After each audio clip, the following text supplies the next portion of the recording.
తెలుగు ప్రజల తరఫున కేంద్ర ప్రభుత్వం తరఫున హృదయపూర్వకమైనటువంటి శుభాకాంక్షలు. ఎందుకంటే తెలుగు సినీ పరిశ్రమలో అక్కినేని నాగేశ్వరరావు గారి తర్వాత మీరు పద్మవిభూషణ్ తీసుకోవడము మాకందరికీ గర్వకారణం. మీ యొక్క 45 ఏళ్ల సినీ జీవితంలో పునాది రాళ్ళు వేసుకుంటూ స్వయం కృషితో ఈరోజు ఎదుగుతూ వస్తున్నారు. ఎంతో కష్టపడి మీరు ఈ స్థాయికి చేరుకున్నటువంటి మీకు ఈరోజు కేంద్ర ప్రభుత్వం పద్మవిభూషణ్తో సన్మానించడము నిజంగా ప్రతి తెలుగు బిడ్డ గర్వపడాల్సినటువంటి అంశమని నేను భావిస్తా ఉన్నాను. Thank you so much.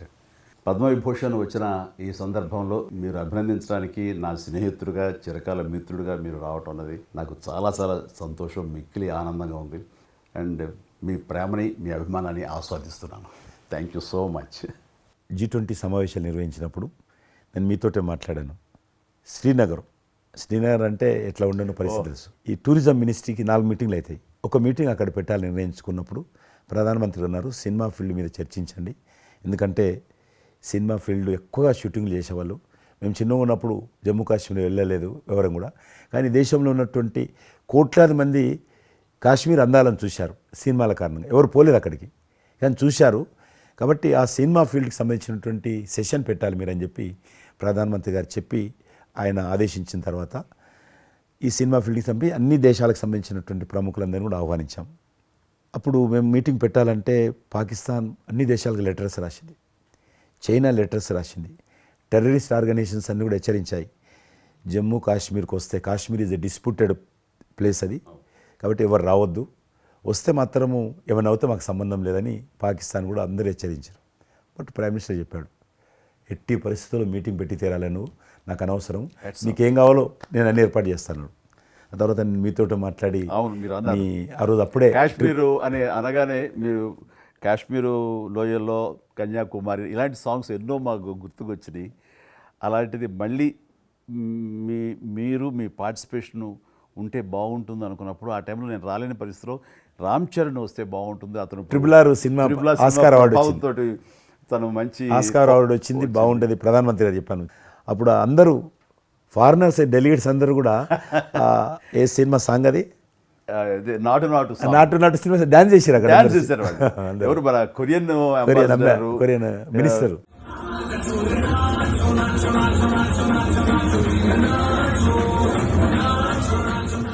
అలాగే ఇంకొక జర్మన్ అంబాసిడర్స్ చాలా మంది కింద మీరు చూసింది కొద్ది మందిని, కింద చాలా మంది చేశారు పాట పెట్టి చేసినప్పుడు. సో ఇప్పుడు మీకు మనవి చేస్తున్నాను, లాస్ట్ 2023లో ఇప్పుడు ఆర్టికల్ 370 తెలిగించిన తర్వాత 23 కానీ 22 కానీ ఆల్మోస్ట్ మోర్ దెన్ 300 పిక్చర్స్, అవి మరి ఓటీటీ సినిమాలు కావచ్చు, టీవీ సీరియల్స్ కావచ్చు, మన సినిమాలు కావచ్చు, కొన్ని బయట దేశాలకు సంబంధించినటువంటి సినిమాలు కూడా ఆల్మోస్ట్ 300 పిక్చర్స్ షూటింగ్ జరిగాయి అక్కడ లాస్ట్ 2 ఇయర్స్లో.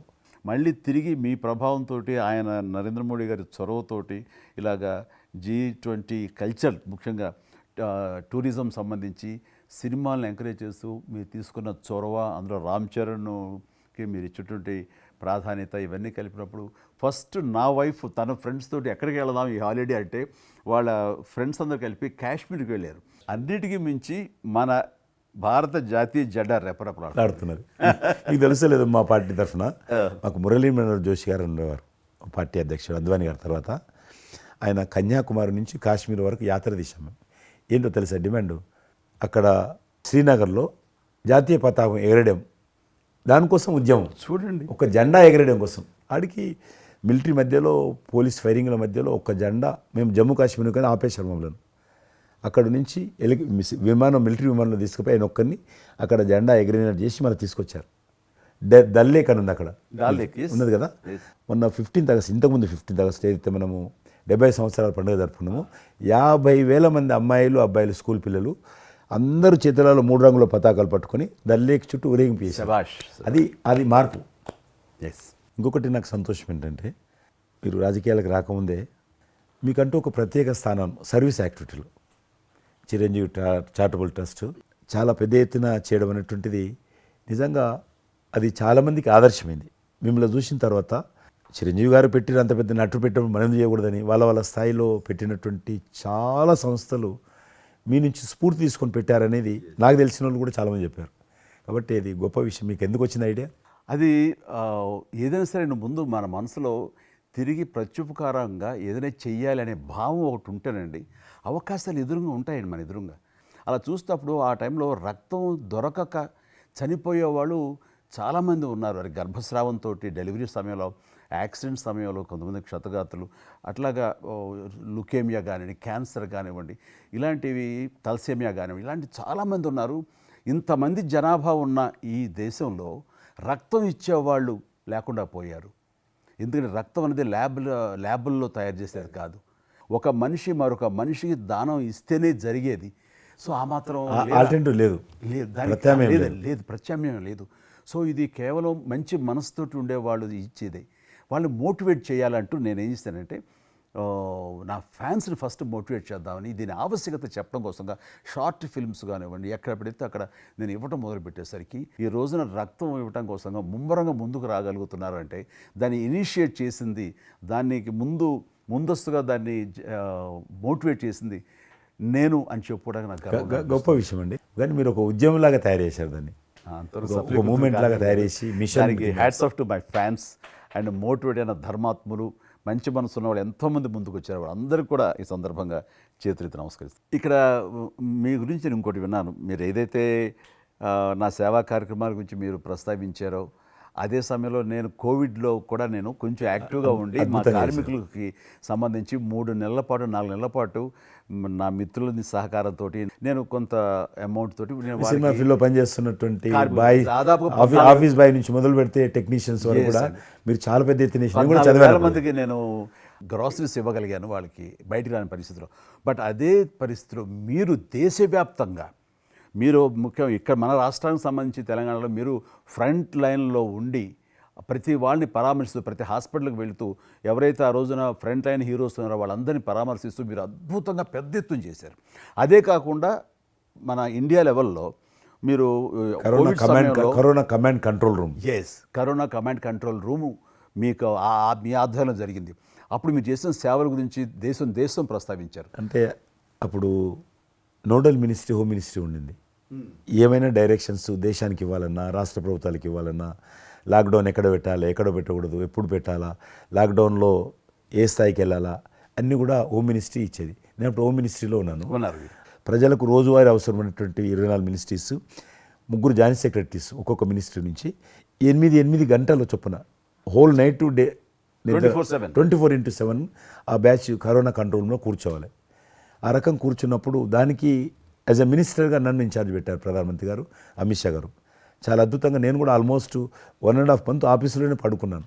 మిలిటరీ విమానాలలో ఆక్సిజన్ పంపించాను. మీకు తెలుసు మిలిటరీ విమానాలు ఒక విమానం ఢిల్లీ నుంచి ఆక్సిజన్ తీసుకొని వస్తే గ్రీన్ ఛానల్ ద్వారా హైదరాబాద్ సికింద్రాబాద్ స్టేషన్ వచ్చేంత వరకు కూడా ఎక్కడ ఆగకపోయేది. అంత నెట్వర్క్ గ్రీన్ ఛానల్ అంటారు.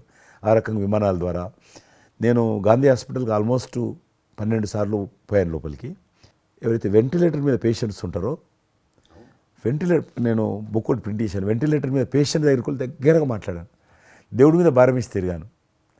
ఆ రకంగా ఎందుకు వెళ్ళానంటే ఏదో పబ్లిసిటీ కోసం కాదు. డాక్టర్లు పనిచేస్తున్నారు, ఆడ నర్సులు పనిచేస్తున్నారు, ఆడ శానిటేషన్ సిబ్బంది పనిచేస్తారు, క్లీన్ చేయడం. వాళ్ళు పనిచేస్తున్నప్పుడు మనం వాళ్ళని గాలికి వదిలేసి మీరు పని చేయండి, మేము రాజకీయ నాయకులము, మేము ఇళ్ళల్లో ఉంటాము, మేము రాము అని కూడా దాన్ని బట్టి నేను లోకల్గా ప్రజాప్రతినిధిని, ఎంపీని అని చెప్పి మా ఇంట్లో భయపడుతున్నా, అందరూ భయపడుతున్నా, ప్రెస్ వాళ్ళందరూ వచ్చేవాళ్ళు. ప్రెస్ వాళ్ళందరినీ గేట్ కాడ బయట మెయిన్ గేట్ కాడ ఆపాడు. ఇక నేను పోయేవాడిని, మొత్తం చూసేవాడిని. ఆ సూపరింటెండెంట్ కూడా నాతో పాటు లోపలికి వచ్చేవాడు ధైర్యం చేసి నేను వెళ్ళినప్పుడు. ఆ రకంగా పూజారులు ఉంటారు దేవాలయాలలో. పూజారులు కూడా చాలా పేదవాళ్ళు ఉంటారు, మీకు తెలుసు. వాళ్ళకు దేవాలయాన్ని క్లోజ్ అయినాయి కదా. ఆ టైంలో పూజారులు అందరికీ గ్రాసరీస్ పంపించడము, మీలాంటి వాళ్ళ దగ్గర పెద్దవాళ్ళ దగ్గర సాయం తీసుకొని మా కార్యకర్తలకు పంపించడము, పోలీస్ స్టేషన్లో పోలీసుకు పంపించడము, హోంగార్డ్స్ పంపించడము. ఈ రకంగా నేను కూడా కొద్దిగా గొప్ప చేశాను. ఇక్కడ మా వాళ్ళతోటి కలిసి నా కాన్స్టిట్యున్సీ చూసి ఈవెన్ నా పార్టీలో ఉన్నటువంటి నాకు పనిచేసినటువంటి పేద కుటుంబాల కార్యకర్తలకు కూడా గ్రాసరీస్ పంపించాను నేను. ఆ రకంగా కూడా వర్కౌట్ చేశాను. మీ కుటుంబంలో కూడా చాలామంది మీకు బంధువులు సినిమాలు వచ్చారు. అందులో 2 ప్రముఖంగా మీ అబ్బాయి చరణ్ గారు కావచ్చు, మీ సోదరుడు పవన్ కళ్యాణ్ గారు కావచ్చు. వాళ్ళిద్దరిట్లో మీకు నచ్చిన సినిమా ఏముంటుంది? పవన్ కళ్యాణ్ సినిమాల్లో నాకు తొలి ప్రేమ ఒకటి చాలా ఇష్టం, బద్రీ ఇష్టం, అలాగే జల్సా అనే ఇంకో సినిమా, అత్తారెడ్డి దారేదైతే చాలా నేను చూశాను అది. అవి తను చేసినవి సినిమాలైనా అన్నీ కూడాను అద్భుతమైన సినిమాలే, ఒకటి రెండు తప్ప. అండ్ చరణ్ రెండో సినిమా మగధీర నభూత నా భవిష్యత్. మీరు అసెంబ్లీలో నాకు వచ్చి చెప్పారు, ఏది మొగధీర రిలీజ్ అయిన రోజు ఉన్నారు మీరు, జ్ఞాపకం ఉందో లేదో మీకు? మీతో కరెక్టే share కదా, చేసుకున్నాను. మీరు షేర్ చేశారు. Yes, yes. చాలా బాగా నడుస్తుంది మా అబ్బాయిది, మంచి అదే టైంలో అదే టైం సార్ మీరు అసెంబ్లీలో కూడా చెప్పారు మాకు, మామూలుగా మాట్లాడుతున్నారు, మగధీర చాలా అద్భుతంగా వచ్చింది, చిరంజీవి అని మీరు ఎంత సంతోషపడిపోయారో. మీకు రాజకీయంగా మీ తదనంతరం లేదా మీతో పాటు మీ బంధుగణంలో కానీ మీ బంధులో కానీ మీరు ఎంకరేజ్ చేసిన మీ శిష్య వర్గంలో కానీ ఎవరైనా ఉన్నారా? అంటే నేను మా కుటుంబం నుంచి ఎవరిని ప్రోత్సహించలేను, ఎవరన్నా ఇష్టం ఉంటే వాళ్ళు రావాలి ఫ్యూచర్లో, నేను ప్రోత్సహించలే ఎవరిని కూడా. నాకు పార్టీలో గ్రూప్ అంటూ లేదు, అందరూ పార్టీ కార్యకర్తలందరూ నా గ్రూపే, పార్టీయే నా జెండా. ఆ రకంగా నేను ఎవరిని వ్యక్తిగతంగా నా మనిషిని ప్రోత్సహించుకోవడము, లేకపోతే మా కుటుంబ సభ్యులను ప్రోత్సహించడం అనేటువంటిది, ఎవరైనా రాజకీయాలు అంటే వాళ్ళ స్వేచ్ఛ, మనం బలవంతంగా తీసుకొచ్చి నిలబెట్టాలనేది నేను జనాలు కూడా అనుకోలేదు ఇప్పటివరకు అయితే. ఈ ఫ్యూచర్ ఏమైతే చెప్పలేను ఇప్పటికైతే. మీరు ఒక గ్రూపు, నా కార్యకర్తలు నా గ్రూప్ అని మీరు అంటే నాకు ఒక విజువల్, ఒక ఫోటోగ్రాఫ్ గుర్తుకొస్తుంది. మీరు వైట్ హౌస్ ముందు మీరు కొంతమంది కార్యకర్తలు అలా ఉన్నారు, కానీ వాళ్ళు నిశ్చితంగా చూస్తే నరేంద్ర మోడీ గారు ఉన్నారు ఆ టైం లోపల. మీకు అప్పటి నుంచి కూడా నరేంద్ర మోడీ గారితో సత్సంబంధాలు ఉండేవా? అద్వానీ గారు ప్రెసిడెంట్ ఉన్నప్పుడు 1994లో నేను అప్పుడు యూత్ వింగ్లో పనిచేస్తున్నాను. American council of young political leaders, అది యుఎస్ గవర్నమెంట్ ఏజెన్సీ. వాళ్ళు ఏం చేసేవాళ్ళంటే కొన్ని ముఖ్యమైనటువంటి దేశాల నుంచి అప్పుడప్పుడు యూత్ డెలిగేషన్, పొలిటికల్ పార్టీకి సంబంధించినటువంటి యూత్ డెలిగేషన్, యంగ్ లీడర్స్ అంటారు, యంగ్ లీడర్స్ని పిలిచి మా దేశం ఏ రకంగా అభివృద్ధి చెందుతుందో మీరందరూ చూసి మీరు మీ దేశాల్లో మాకు దేశం గురించి ప్రచారం చేయాలి, వాళ్ళ కాన్సెప్ట్ అది. అద్వానీ గారు ముగ్గురిని సెలెక్ట్ చేశారు. నన్ను హైదరాబాద్ నుంచి, తెలంగాణ ఉమ్మడి రాష్ట్రం ఆంధ్రప్రదేశ్ నుంచి, కర్ణాటక నుంచి అనంత్ కుమార్ అని చనిపోయారు, మినిస్టర్ ఉండేవారు, సివిల్ అవియేషన్ మినిస్టర్ ఉండేవాడు, కల్చర్ మినిస్టర్, ఆయన చనిపోయారు మధ్యలోనే. అక్కడ గుజరాత్లో ఆర్గనీ పార్టీకి సెక్రటరీ ఉండేవాడు నరేంద్ర మోడీ గారు, అప్పుడు మినిస్టర్ కాదు ఇంకా మా ముగ్గురిని సెలెక్ట్ చేసి ఢిల్లీకి పిలిచి ఇట్లా మీరు పార్టీ తరఫున పోవాలి అని చెప్పి, నన్ను కూడా నువ్వు పోవాలన్నప్పుడు నాకు పాస్పోర్ట్ లేదు, నాకు చాలా చిన్న ఏజీ, ఫ్లైట్లో మొదటిసారి పోయినా నేను, తొందర రమ్మంటే మా పార్టీ ఫ్లైట్ టికెట్ ఇస్తే పోయాను. మాట్లాడినాక వారు చెప్పారు మీరు ముగ్గురు అని కూర్చున్నాక ఇంటి ముందోటి కటింగ్ షాప్ ఉంది, నరేంద్ర మోడీ గారి గడ్డ ఉంది, నాకు గడ్డ ఉంది, చిన్నోని, మీరు దగ్గర క్లీన్ షేవింగ్ చేసుకురా అన్నాడు. నరేంద్ర మోడీ ఇంటి మా అమ్మ పోయిన క్లీన్ నాకు చూపించాలండి, మళ్ళీ వచ్చి మళ్ళీ పోయి క్లీన్ షేవింగ్ చేసుకొని నరేంద్ర మోడీ గారు మేము ఇద్దరం, ఎందుకనంటే అయినా మీరు పార్టీ రిప్రజెంట్ చేయడం లేదు, మీరు ఇండియాని రిప్రజెంట్ చేస్తున్నారు, టైంకి రావాలా, టైం పోవాలని చెప్పి మమ్మల్ని పంపించిన తర్వాత నరేంద్ర మోడీ గారు, మీరు చూడండి ఆ ఫోటోలో ఆయన సంఖ్య బ్యాగ్ ఉంటుంది, ఆ బ్యాగులో పుస్తకము పెన్ ఉంటుంది, మేము రాజులాగా పుస్తకం లేదు పెన్ లేదు, మేము పోతుంటే అందులో భాగంగానే వైట్ హౌస్ లోపల రానిచ్చేవాళ్ళు, చాలా దూరంకి వెళ్ళి, కానీ చూపించేవాళ్ళు బయట ఉండే కొంత అమెరికా, ఇది వైట్ హౌస్ అక్కడ కనిపిస్తుంది, అందులో అది ప్రెసిడెంట్ రూము, ఇక్కడ కనిపిస్తుంది కిచెను, ఇది కాన్ఫరెన్స్ హాలు, బయట నుంచి అందరు చెప్పేటప్పుడు చాలామంది ఉండేవాళ్ళు, గైడర్స్, టూరిస్ట్ గైడ్స్ ఉంటారు కదా, వాళ్ళు చాలామంది అక్కడ పోతే చెప్పేవాళ్ళు. ఆ రకంగా అక్కడ దిగినటువంటి ఫోటో అది. ఎందుకు రిలీజ్ చేశానంటే ప్రధానమంత్రి గారు అయిన తర్వాత నాకు ఫోన్ చేశాడు, కిషన్ ఏమన్నా మీ దగ్గర ఫోటోలు ఉన్నాయా? ఆయన దగ్గర లేవు పాపం. ఓకే, నాకు ఫోన్ చేశాడు. నేను ఎమ్మెల్యే క్వార్టర్స్లో అవన్నీ ఫోటోలు తీసినాక ఇంత కట్ట ఉండే కానీ అన్నీ అంటుకొని ఒకటి మనకు తెలియదు కదా, మొత్తం పాడిపోయినాయి. 8 ఫోటోలు దొరికినాయి, అందులో ఏదో ఒకటి దొరికింది బోటు థమ్స్అప్ తాగుతూ, అప్పుడు థమ్స్అప్ తాగొద్దని కూడా తెలియదు, ఇది మల్టీనేషనల్ కంపెనీ అటువంటి ఏం లేదు అప్పుడు, బోట్ నడిపిస్తున్న ఫోటో, ఇవన్నీ కూడా కొన్ని దొరికితే పంపించాను.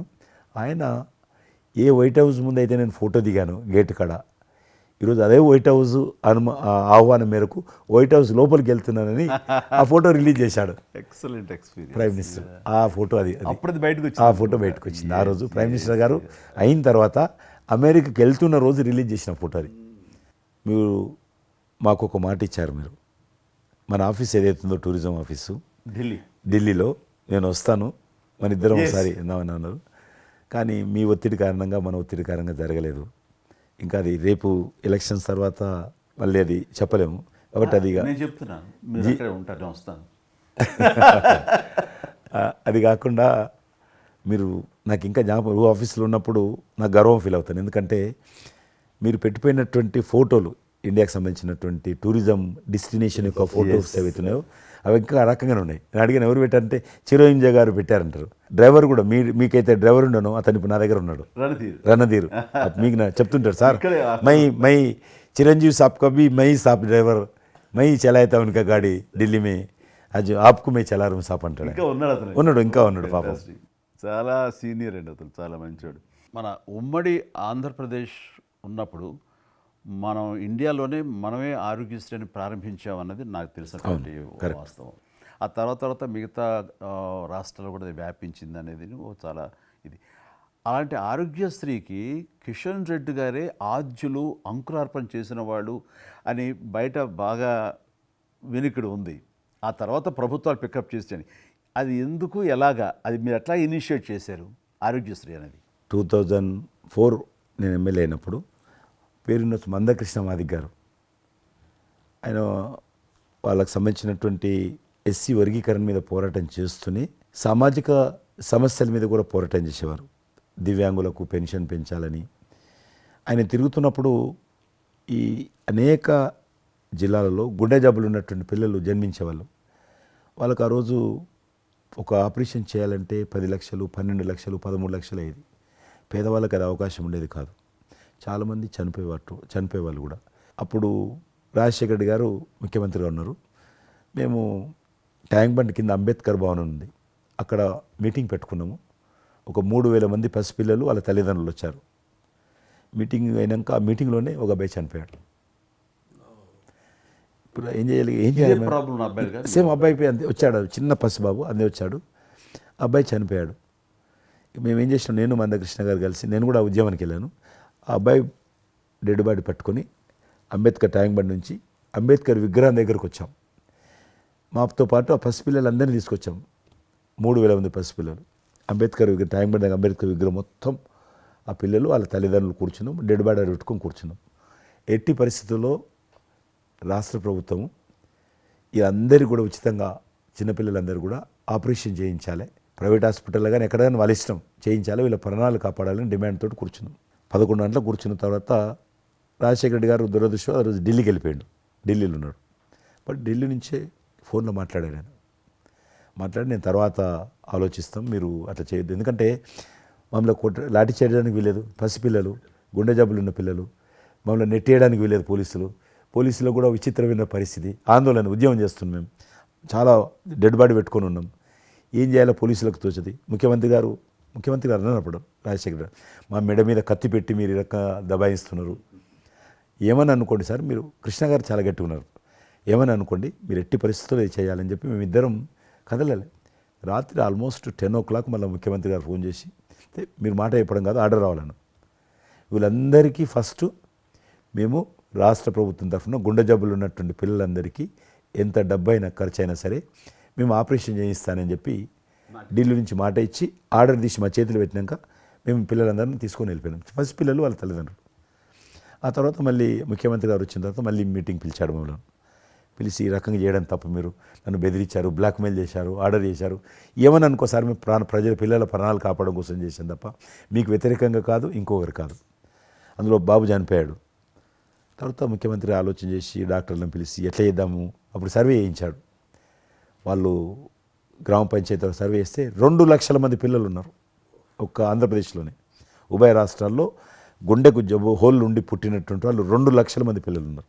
ఇంతమందికి నేను ఎట్లా చేస్తా అది దాని మళ్ళీ సర్వే వచ్చిన తర్వాత వెరిఫికేషన్ వచ్చిన లిస్ట్ తీశాడు, అంచనా వచ్చిన తర్వాత అప్పుడు ఆయన ఇన్సూరెన్స్ ఏదైనా చేద్దామా అని, ఆయన డాక్టర్ కదా ఒరిజినల్గా, ఆయన డాక్టర్ వృత్తి చదువుకున్నది MBBS అయినా, ఆయనకి ఈ విషయం బాగా తెలుసు కాబట్టి ఏం చేద్దామని ఆలోచన చేసి అప్పుడు ఇన్సూరెన్స్ పథకం ఆ పిల్లల కారణంగా, గుండె జబ్బులు ఉన్నటువంటి పిల్లల కారణంగా ఆ 2 లక్షల మందికి పిల్లలు ఇన్సూరెన్స్ చేయాలన్న వచ్చినటువంటి ఆలోచనే ఈ ఆరోగ్యశ్రీ పథకం.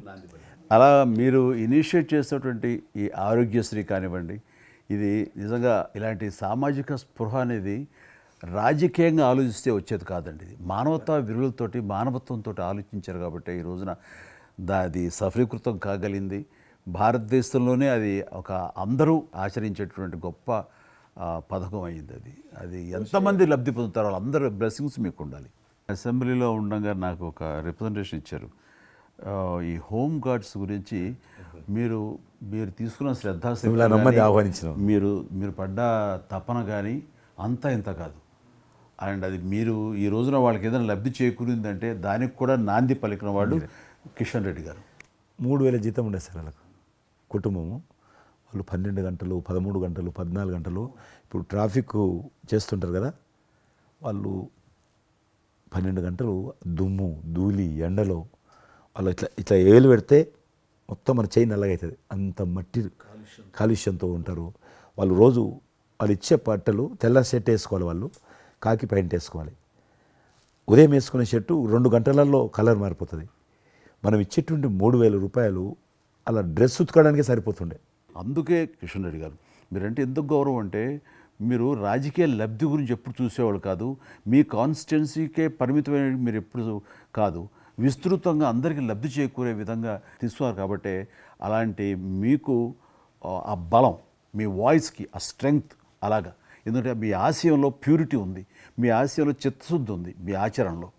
కాబట్టి మీలాంటి నాయకుల వల్లనే అవుతుంది ఏదైనా సరే.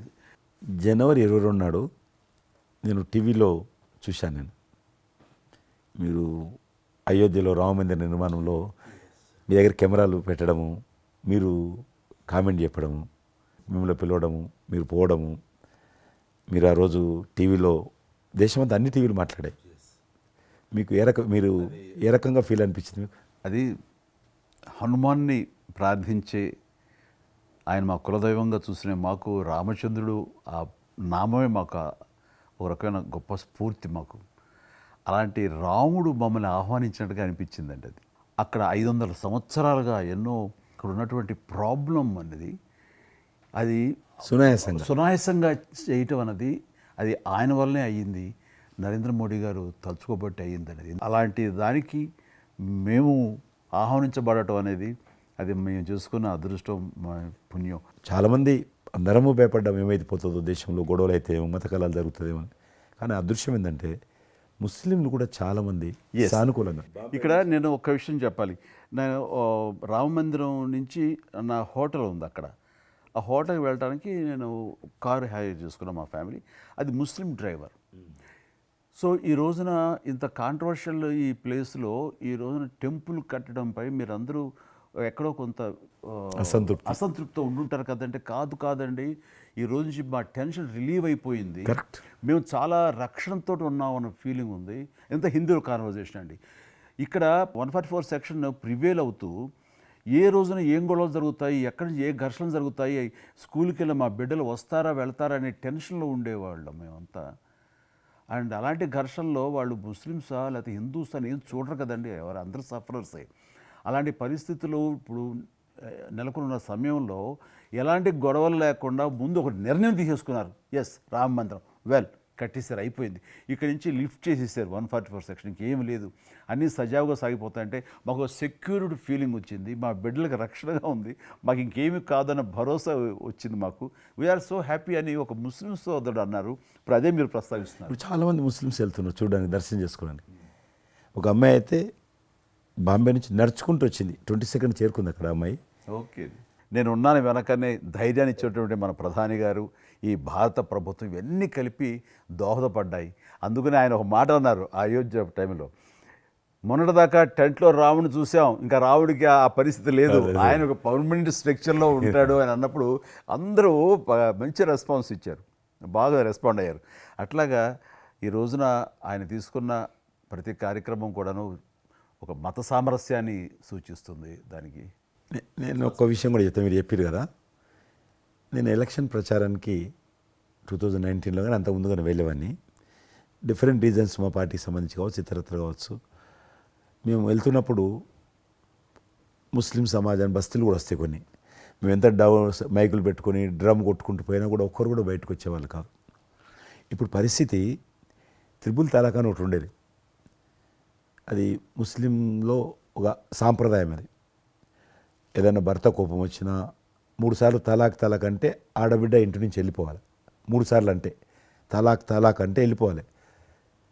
అయితే దాన్ని మోడీ గారు త్రిబుల్ తలాక్ సిస్టాన్ని చట్టం చేసి ఇది చేయడానికి వీల్లేదు, ముస్లిం మహిళలకు కూడా హక్కులు ఉంటాయి అని చెప్పి ఆయన చేశాడు. అప్పుడు కూడా చాలామంది భయపెట్టించారు, మత కళాలు జరుగుతాయి, అట్లా వేయొద్దు, నువ్వు ముస్లిం పర్సనల్ విషయాల్లో మీరు జోక్యం చేసుకుంటున్నారంటే ఆయన చాలా వివరంగా చెప్పాడు. ఈరోజు నువ్వు ఒక భర్తగా నీ భార్యకు తలాక్ అని ఇచ్చేసి పంపించేస్తున్నావు. రేపు నువ్వు తండ్రి అవుతావు. తండ్రి అయిన తర్వాత కూడా మీ అల్లుడు నీ కూతురుకు తలాక్ అని విడాకులు ఇచ్చి పంపిస్తే అప్పుడు నువ్వు ఎంత బాధపడతావు?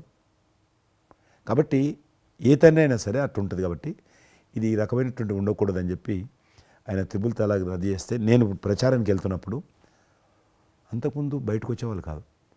ఉదాహరణకు నేను ఇట్లా పోతున్నాను అనుకోని, రోడ్డు రథం మీద నేను పోతుంటే ఇటు సైడ్ నుంచి ఒక ముస్లిం అలా భార్యను కూర్చొని మోటార్ సైకిల్ మీద నడుపుకుంటూ వచ్చేవాడు. ఇప్పుడు ఏం చేస్తున్నంటే భర్తకు చూడకుండా వెనుకున్నటువంటి భార్య పరద లేపి ఇట్లా నాకు ఊపుతున్నచ్చి, ఇది నేనే సాక్ష్యం. అంత మార్పు వచ్చింది. కట్టన్స్ ఓపెన్ చేసి బస్తీలలో పోతే ఇండ్ల ముందుకు వెళ్తుంటే ముస్లిం ఆడబిడ్డలు వచ్చి, మాతృమూర్తులు వచ్చి, తల్లులు వచ్చి చేతులు ఊపుతున్నారంటే నిజంగా సంతోషం. అంటే ఆడబిడ్డలో 10 కోట్ల మంది ముస్లిం ఆడబిడ్డలు ఈ దేశంలో. కానీ అది రావడంతో వాళ్ళకు ధైర్యం వచ్చింది, వ్యతిరేకత లేకుండా ఏ ప్రొటెస్ట్ లేదు. అదే ఫస్ట్ ఆఫ్ ఆల్ విజయం. కాబట్టి ఈరోజు ఆ రకంగా మీరు చెప్పిన దాన్ని బట్టి వాతావరణం మార్పు వచ్చింది. ఈరోజు మత కళాలు లేవు, కర్ఫ్యూలు లేవు. హైదరాబాద్లో ఎన్ని గొడవలు జరుగుతుండే, ఒక్క గొడవ లేదు ఎక్కడ. బాంబేలో, యూపీలో ఎక్కడ చూసినా మత కళాలు ఉండేది. ఈరోజు ఆల్మోస్ట్ 98% కమ్యూనల్ క్లాసెస్ అయిపోయినాయి. ఎక్కడ కూడా కర్ఫ్యూ అనే లేదు. దేశంలో ఎక్కడో దగ్గర కొన్ని నగరాలలో కర్ఫ్యూ ఉంటుండేది, కొన్ని నగరాల్లో మత కళాలు జరుగుతుండేది. ఎక్కడో ఒక దగ్గర యూపీలోనూ, మధ్యప్రదేశ్లోనూ, మహారాష్ట్రలోనూ, ఇప్పుడు బీహార్లోనూ ఎక్కడ లేదు. ఈవెన్ జమ్మూ కాశ్మీర్ లాంటి రాష్ట్రంలో కూడా 144 సెక్షన్ లేనటువంటి పరిస్థితి ఉన్నది. మీరు వేయచ్చా అంటున్నారు, అద్భుతంగా ఉంది మాట. అది నరేంద్ర మోడీ గారు చాలా విజనరీగా ఆ రకంగా చేశారు. చాలా సంతోషం కృష్ణరెడ్డి గారు. మీరు నన్ను అభినందించడానికి అవార్డు తీసుకుంటున్న సమయంలో ఆ పురస్కరించుకుని మీరు వచ్చినందుకు, నన్ను అభినందించినందుకు ధన్యవాదాలు తెలియజేస్తూ, మీతో ఇంతసేపు సంభాషించడంలో ఎన్నెన్నో విషయాలు తెలుసుకున్నాను, నాకు అనుభవపూర్వకంగా తెలిసినవి మీతో పంచుకున్నాను. అండ్ మీలాంటి నాయకులు రావాలి, ఉండాలి, మరి ఎంతోమందికి ఇన్స్పిరేషన్గా ఉండాలి.